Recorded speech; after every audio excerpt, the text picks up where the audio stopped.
En varias ocasiones nosotros nos hemos retado. Mire lo que dice el Señor. Hay una realidad, y la realidad es que a partir del 1 de enero nosotros vamos a hacer una nueva iglesia. Esto implica que todas las responsabilidades serán asumidas por nosotros, pues ya no vamos a operar como un ministerio de una iglesia, como hemos venido haciéndolo hasta ahora, pero seremos una iglesia independiente. Y parte de esa responsabilidad incluye el establecer líderes. Es importante tener claro que la iglesia no es una empresa. No es una empresa en la cual una persona actúa como el dueño, haciendo lo que quiere sin rendir cuentas a nadie. Y es infortunado, pero la realidad es que este tipo de liderazgo es común en algunas iglesias, que básicamente tienen un pastor que es como un gerente o un dueño, que hace lo que quiere sin rendir cuentas a nadie y sin consultar absolutamente a nadie. Bíblicamente, la iglesia no funciona así, no debe ser dirigida por un solo individuo. La sabiduría combinada de los líderes es fundamental para tomar decisiones que sirvan los intereses de la iglesia, de la congregación y no los de un individuo en particular.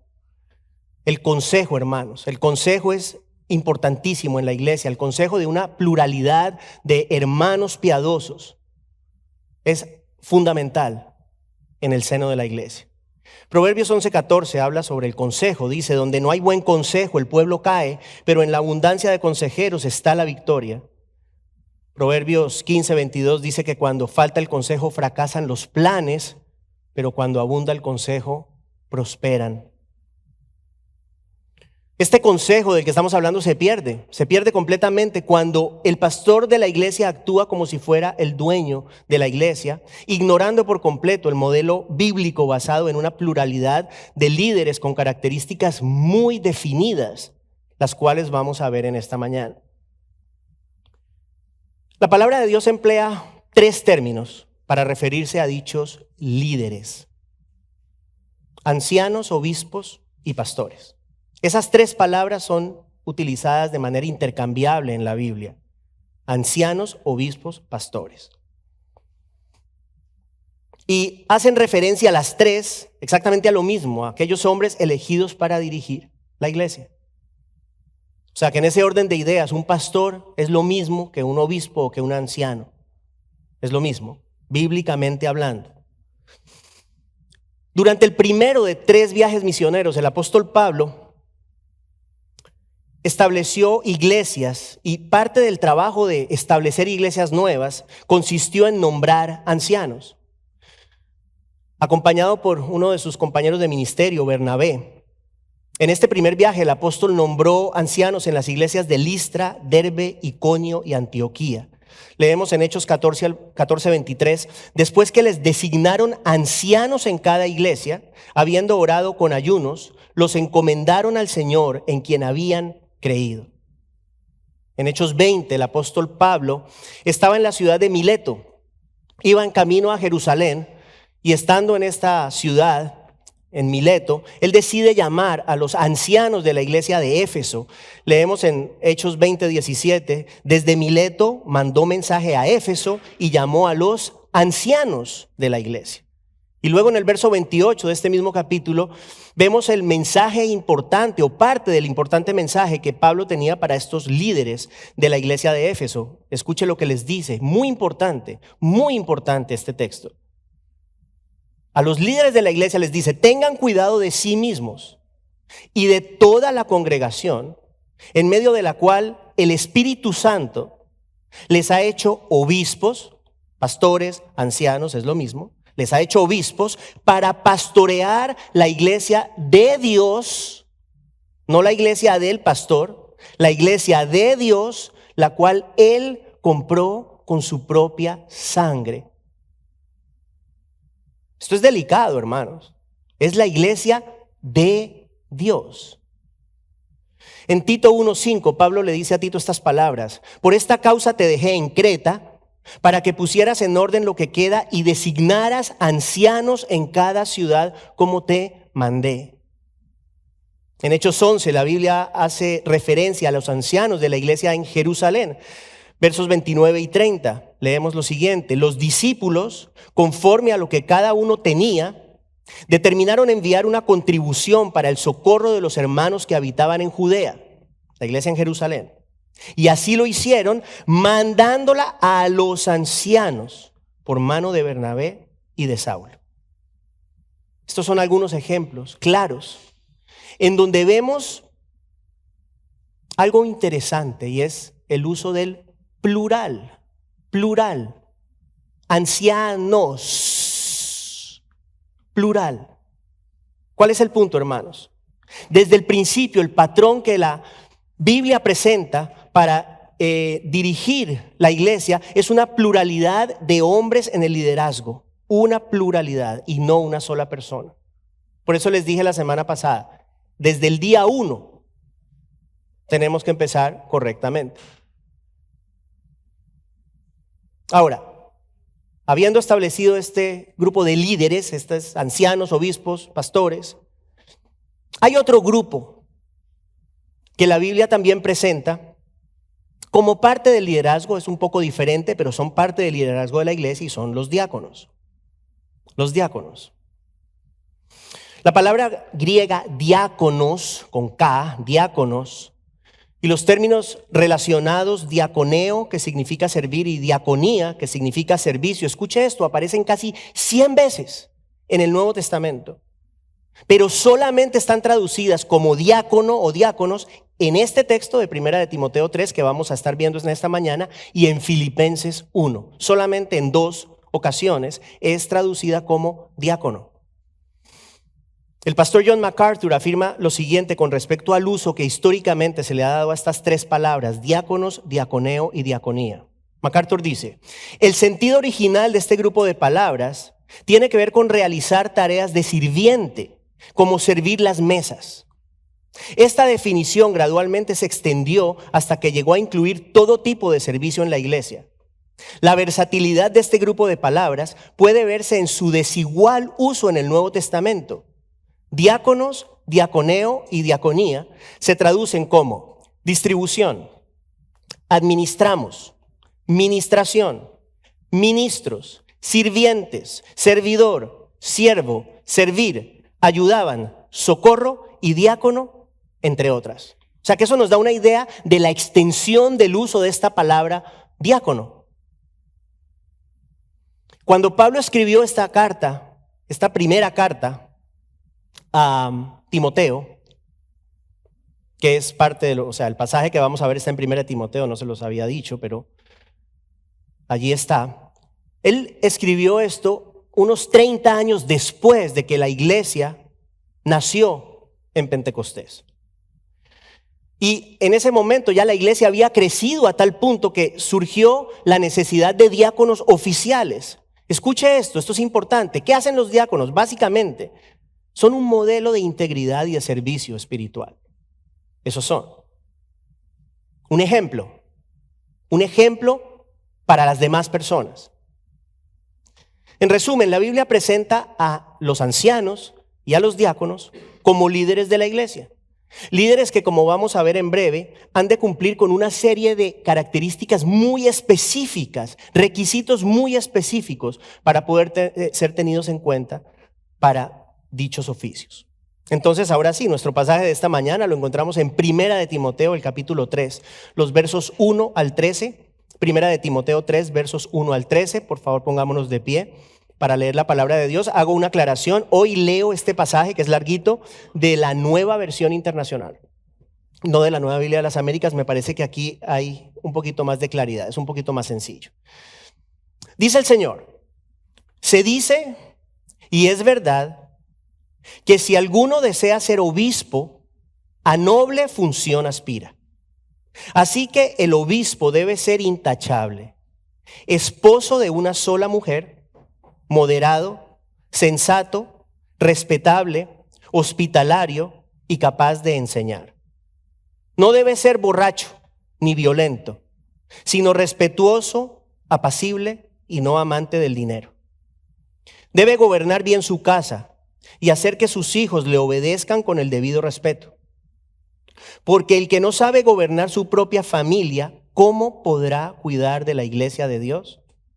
No debe ser un recién convertido, no sea que se vuelva presuntuoso y caiga en la misma condenación en que cayó el diablo. Se requiere además que hablen bien de él los que no pertenecen a la iglesia, para que no caiga en descrédito y en la trampa del diablo. Los diáconos, igualmente, deben ser honorables, sinceros, no amigos del mucho vino ni codiciosos de las ganancias mal habidas. Deben guardar con una conciencia limpia el misterio de la fe. Que primero sean puestos a prueba y después, si no hay nada de qué reprenderlos, que sirvan como diáconos. Asimismo, las esposas de los diáconos deben ser honorables, no calumniadoras, sino moderadas y dignas de toda confianza. El diácono debe ser esposo de una sola mujer y gobernar bien a sus hijos y a su propia casa. Los que ejercen bien el diaconado se ganan un lugar de honor y adquieren mayor confianza para hablar de su fe en Cristo Jesús. Es palabra de Dios, pueden sentarse, hermanos. Vemos entonces en este pasaje que el apóstol Pablo presenta con claridad los requisitos de los ancianos y de los diáconos. En el aspecto relativo al carácter moral, los requisitos son muy similares, muy similares. La Nueva Versión Internacional utiliza la palabra intachable en el verso 2 de nuestro pasaje para resumir el carácter de los ancianos. Y en el verso 10, hablando con respecto a los diáconos, afirma que si no hay nada de qué reprenderlos, entonces pueden servir como diáconos. La Nueva Biblia de las Américas utiliza la palabra irreprensibles para los diáconos. O sea que en ese orden de ideas el Señor requiere tanto de ancianos como de diáconos el más alto estándar de moralidad. Vamos a ver uno por uno esos requisitos. Pero antes de eso vamos a iniciar con el primer verso, donde leemos: se dice y es verdad que si alguno desea ser obispo, a noble función aspira. ¿Sí? Si alguno desea ser pastor, si alguno desea ser anciano, a noble función aspira. Entonces la palabra desea, que traduce la Nueva Versión Internacional, desea, esa palabra implica en el idioma original una acción externa y tiene que ver con el acto de agarrar algo, estirarse para coger algo.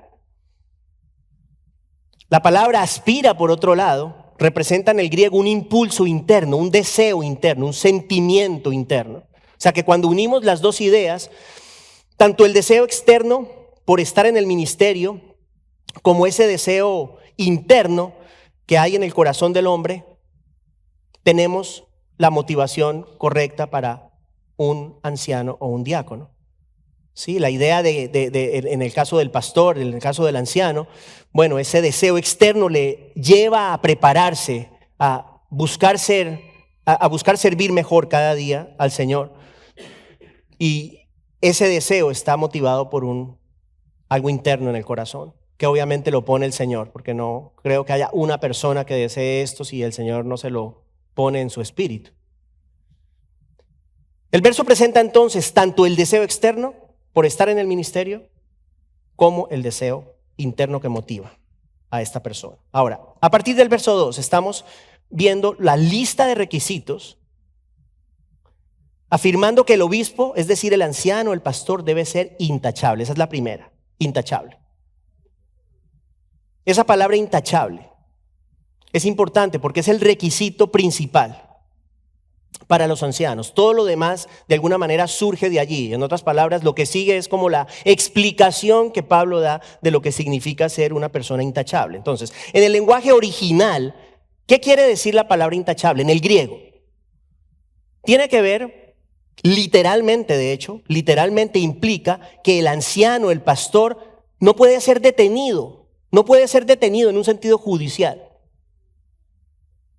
No hay una acusación válida que pueda ser presentada en contra del anciano, en contra del pastor. Ese es el significado original de esa palabra. Ahora, Pablo continúa presentando en detalle ese carácter irreprensible del anciano y lo hace a través de varias características. Nuevamente, las vamos a ver una por una. Número 1, el anciano debe ser esposo de una sola mujer. Este punto es fundamental. Fundamental. ¿Por qué? Bueno, primero porque la inmoralidad sexual es la causa más prominente de la caída de los hombres que sirven en el ministerio. No vamos a decir que todos, pero la gran mayoría de hombres que caen del ministerio lo hacen por inmoralidad sexual. Ahora, el Señor, ¿qué exige con respecto a eso? No es una opción. El Señor exige que el hombre pastor sea un hombre puro en acción y en pensamiento. Importante, no solamente es no hacer cosas, es qué hay en la mente, qué hay en los ojos, qué hay en el corazón. Ahora, contrario a lo que algunos piensan, Pablo no se refiere aquí al estado civil del pastor. Esto ha generado mucha confusión en muchas iglesias. No tiene nada que ver con el estado civil. Aquí Pablo no está discutiendo que el pastor debe ser soltero o debe ser casado. Tampoco está argumentando que un hombre que se haya divorciado está necesariamente imposibilitado bajo toda circunstancia para ejercer el pastorado. Hay excepciones. Hay excepciones. Excepciones bíblicas. Ejemplo, se murió la esposa. Ejemplo, la esposa fue infiel. Estamos hablando del pastor, ¿no? O sea, puede ser cualquiera, pero estamos hablando del pastor. Causales de divorcio. Ejemplo, la esposa no quiere estar más con él. Le dice, yo no voy a estar más contigo y lo abandona. Esas son las tres causales. Es importante, hermanos. O sea, porque no necesariamente se puede descalificar a una persona si se divorció anteriormente. Hay que evaluar cómo fueron las cosas. Eso es importante. Pablo está hablando de la pureza sexual del pastor, fue lo que ya les dije. El pastor debe ser fiel a la esposa en sus actos, en sus pensamientos, debe ser un hombre dedicado a ella en palabras simples y muy entendibles para todos. El pastor debe ser un hombre que literalmente no tiene ojos para ninguna otra mujer. Eso es el pastor. Eso es lo que Dios exige del pastor. 2, el anciano debe ser moderado. En el lenguaje original esta palabra significa literalmente sin vino, sin vino.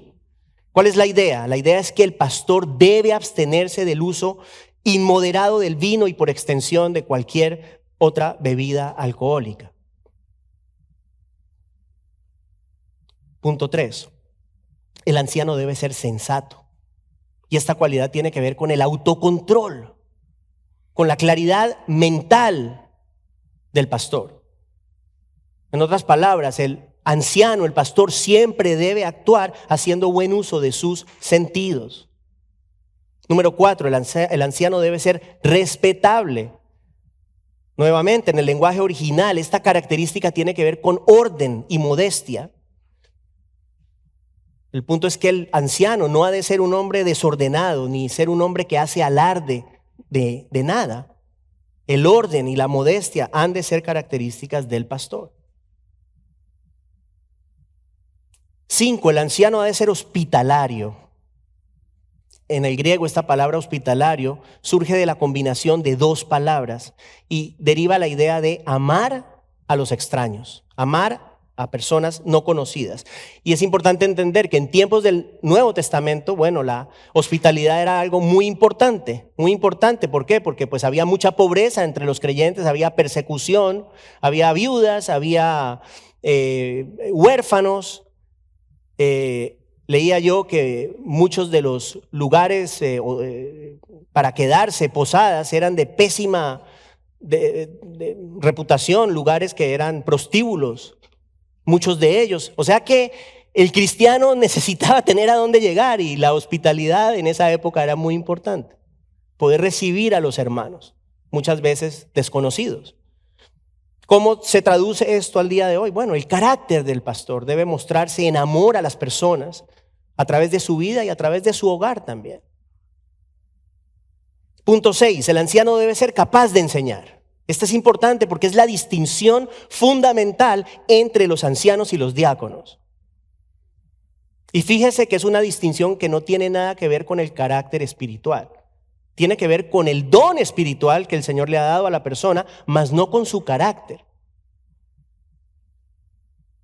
No es un requisito con respecto a los diáconos que sean hábiles para enseñar, mas sí para los pastores.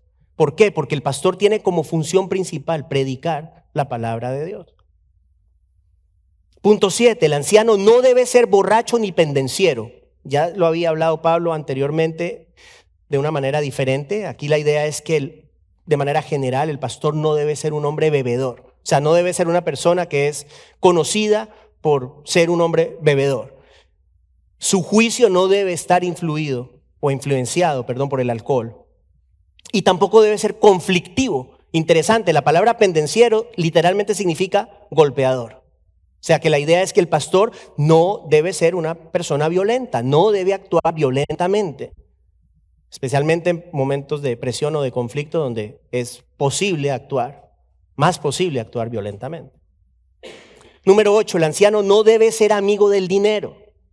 La motivación, ¿por qué el pastor quiere ser pastor? ¿Por qué una persona anhela ser un anciano? ¿Por qué? Bueno, no puede ser por el deseo de obtener ganancias personales. La palabra enseña que el pastor es digno de su salario, sí, pero al mismo tiempo, nunca el dinero es la razón por la cual un hombre ha de entrar en el ministerio. Nunca. El que está metido en el ministerio para hacer plata está mal. Y voy a añadir una cosa más. El que se mete en el ministerio porque no le fue bien en ingeniería o en cualquier otra cosa y como para ver si puedo hacer algo más fácil, no es así. No es así. El ministerio no es fácil. No lo es. 9. El anciano ha de ser amable y apacible. Amable y apacible. El pastor ha de caracterizarse por ser un hombre de actitud amigable y debe ser un hombre pacífico. 10. El anciano debe gobernar bien su casa. El primer ministerio del pastor es su familia. Pablo afirma que si un hombre, esto es importante, si un hombre no puede gobernar bien su casa, ¿cómo va a liderar y a dirigir la iglesia de Dios? ¿Cómo la va a cuidar? El punto es que como líder de su familia, el pastor ha de enseñar a sus hijos el respeto y la obediencia durante su infancia. El pastor es también responsable de amar a su esposa como Cristo amó a la iglesia y dio su vida por ellas, Efesios 5:25. El pastor es responsable de proveer para las necesidades de su familia, 1 Timoteo 5:8.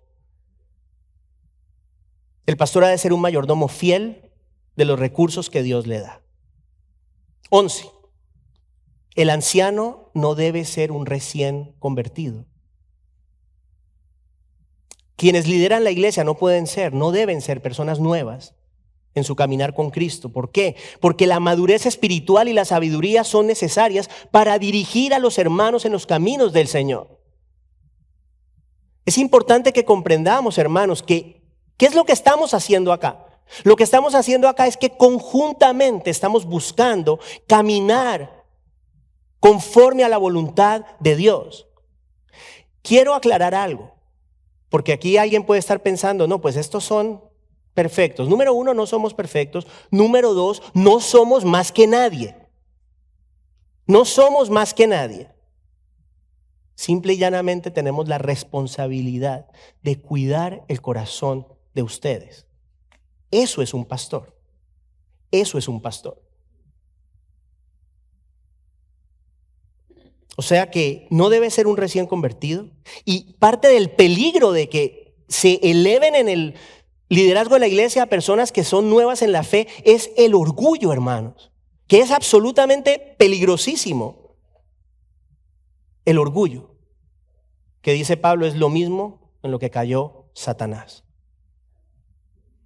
Por orgulloso, ¿cierto? Se enalteció sobre el Señor y usted sabe todo lo que sucedió.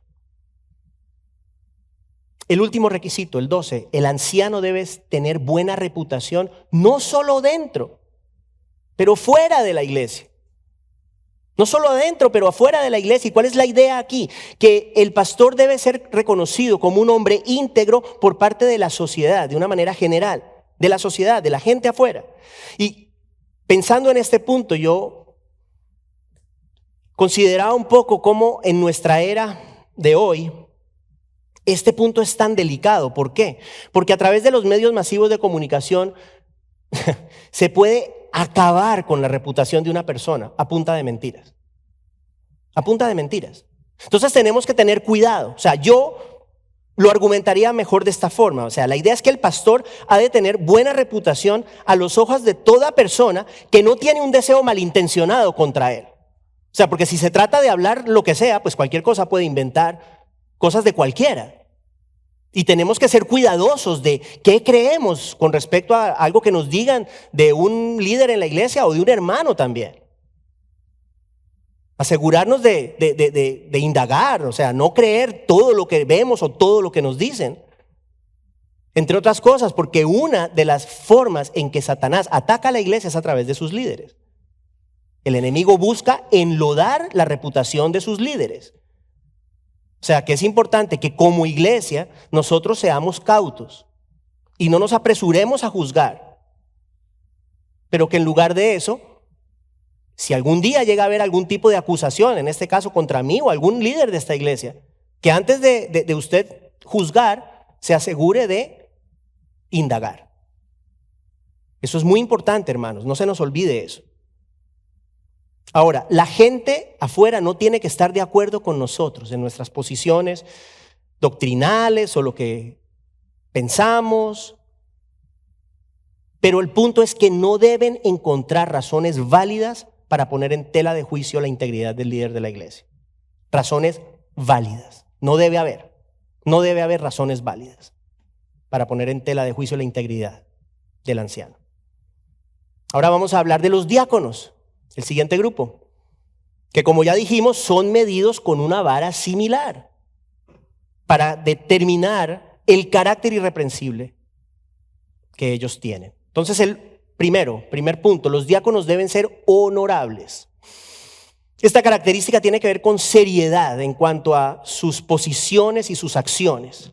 ¿Cuál es la idea? Que el diácono no debe actuar de una manera ligera, pero reconoce la seriedad de los asuntos importantes de la vida, obviamente incluyendo los asuntos de la iglesia. O sea, una persona que toma los asuntos de la iglesia de una manera ligera, de una manera superflua, no puede ser un diácono. Punto 2, los diáconos deben ser sinceros. Y esto tiene que ver con la consistencia en el hablar de ellos. Y la idea es que el diácono, igual que el anciano, obviamente, no deben decir una cosa a una persona o a un grupo de personas sobre algo y luego otra distinta a los demás. En otras palabras, no debe ser hipócrita en su hablar. Ha de ser de una sola palabra. Punto 3, los diáconos no han de ser amigos del mucho vino. Literalmente la idea aquí en el idioma original es poner mucha atención, estar embebido, enfocado en algo. La idea es básicamente que si alguien bebe, tiene que hacerlo con moderación, de una manera moderada. O sea que así como los ancianos, los diáconos deben estar seguros de no emborracharse. O sea, un pastor no puede estar borracho, hermano. Un anciano no puede estar borracho, un diácono tampoco. La bebida no puede tener influencia en la vida de estos hombres. Punto 4, los diáconos no deben codiciar ganancias mal habidas. Interesante, porque en la iglesia primitiva se cree que los diáconos eran quienes manejaban el dinero. Los diáconos eran quienes recolectaban y llevaban dinero a las personas en necesidad. Entonces, claro, pues si había un diácono que quería ahí meterse un billetico al bolsillo, decía, yo quiero ser diácono para poder tener acceso al dinero. Bueno, la Biblia dice no. Los diáconos no deben codiciar ese tipo de ganancias, deben ser honestos. No deben abusar de su oficio para lucrarse. Punto 5, los diáconos deben guardar con limpia conciencia las verdades de la fe. ¿Qué implica esto? Que han de vivir la fe que profesan, y eso es verdad de todos los creyentes. Debemos vivir la fe que profesamos. Podemos decir muchas cosas, creemos muchas cosas, pero si no aplicamos lo que decimos creer, no estamos haciendo nada. El punto, hermanos, es que el liderazgo implica responsabilidad. ¿Y cuál es la responsabilidad en este caso? Dar un buen ejemplo a los hermanos. Es fundamental que los líderes de la iglesia sean un buen ejemplo para la iglesia. Punto 6. Los diáconos han de ser irreprochables. Estoy usando las palabras que utiliza la Nueva Versión Internacional. Los diáconos han de ser irreprochables. Dice Pablo que los diáconos han de ser puestos a prueba. Y después de ser puestos a prueba, dice, si no hay nada que reprocharles, entonces podrán servir como diáconos. ¿Cuál es la idea aquí? Bueno, la idea es que las personas que son tenidas en cuenta para servir como diáconos deben tener un historial de servicio en la iglesia antes de ser considerados. Si hay una persona que nunca sirve en la iglesia, pues no tiene mucho sentido que se le considere para ser un diácono de la iglesia cuando diácono significa servir. Punto 7, el diácono ha de ser esposo de una sola mujer, al igual que los ancianos. Lo mismo, debe ser un hombre fiel en acción y pensamiento a su esposa. Punto 8, el diácono ha de gobernar bien a sus hijos y su propia casa. Al igual que los ancianos, los diáconos han de mostrar liderazgo espiritual en el seno de sus familias, tratando correctamente a sus esposas, teniendo una sana autoridad en el hogar y proveyendo para las necesidades de la familia. Pablo termina diciendo que los que ejercen bien el diaconado se ganan un lugar de honor y adquieren mayor confianza para hablar de su fe en Cristo Jesús. ¿Cuál es la idea aquí? Bueno, que el servicio fiel al Señor genera honra delante de las personas y también genera una confianza a la hora de compartir con otras personas acerca del Salvador. O sea que hemos visto, hermanos, que estos requisitos no son en absoluto ligeros, o sea, no son requisitos ligeros. El Señor demanda de sus líderes condiciones espirituales que se deben hacer visibles en la manera de vivir. Esto lo hemos dicho 1000 veces, podemos hablar lo que queramos. Podemos decir lo que sea y hablar muy bonito. La pregunta es cómo vivimos. Eso es fundamental. Ahora, yo quiero aclararles a ustedes que aparte de Cristo es imposible, creo yo, cumplir con estos requisitos. O sea, una persona sin la ayuda de Dios no puede cumplir con estas cosas. Y estos son requisitos, entiendo, para los líderes, pero es a lo que todos debemos aspirar.